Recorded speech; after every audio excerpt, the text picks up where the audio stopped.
this workout is functional calisthenics. A lot of the exercises are very technical, so rather than give you a set number of rounds to complete, I'm going to show you the exercises and then you complete as many rounds that's appropriate to your physical ability. So some people will be able to do maybe just one round, some people may be able to do two, some people may do 3, 4 or 5 rounds. So you choose the volume of work that you want to do appropriate to your own physicality. So the first exercise that we're going to do is going to be a step through lunge. So we're going to start down. It's a little bit like doing a mountain climber, this one. Start down on the ground into a press up position, and then you're going to step and then drop into a low lunge, and then step back and then drop into a low lunge, just lowering that knee to the ground. So getting good movement, good flexibility on the legs. So just keep repeating and stepping through. The next exercise is a bear crawl. You're going to need about 2 or 3 meters distance to work with on this one. What you're going to do is go down into a crouch position. You want your knees to be at around about a 90-degree angle when you go down. So you're going to step into the crouch, into a on all fours, and then you're going to walk forwards, just keeping your knees off the ground. When you get to your maximum distance, then you're going to go back. So it's just backwards and forwards.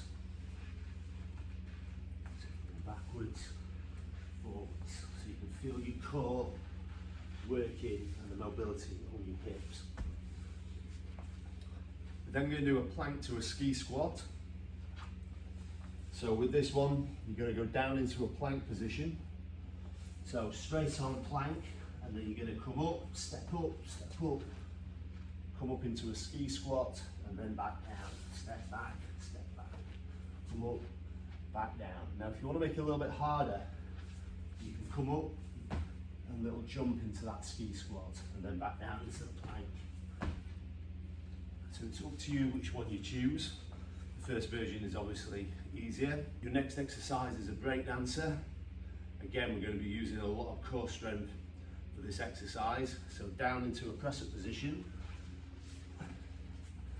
You're going to make sure you're in a straight arm, hands around about shoulder width apart.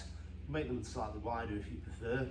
And then what you're going to do is just step through your leg, bring your arm into the air. So come through, arm into the air, reaching that leg through as far as you can. And then the last exercise is an ass burner. This is basically one of Katie's favourite exercises, and that's the name that she's given to it. So what we're going to do with this one, we're going to do two rounds on this exercise, one on the left side, one on the right side. So drop your weight onto one leg, make sure this leg is directly under your hip, that you've got the weight on, and then you're just going to lean forwards as if you're about to start running. So your chest wants to be just slightly in front of your knee, and then all you're going to do is just step forwards and back, okay? So you're stepping forwards and back. You can move your arms in a running position. You can also do it where you keep your leg off the ground, so you're coming forwards and back. Once you've completed on one side, then do another round of the exercise on the other. So again, to make it harder, you're just keeping that leg off the ground. Also make sure that you keep this leg that you stood on stationary, okay? So you're not bouncing up and down with it, this leg is staying stationary, and you're coming forwards and back. A complete round of this exercise is all 6 exercises done on a 30-20 split. Once you've completed one round, just keep repeating the sequence until you feel that your body's had enough.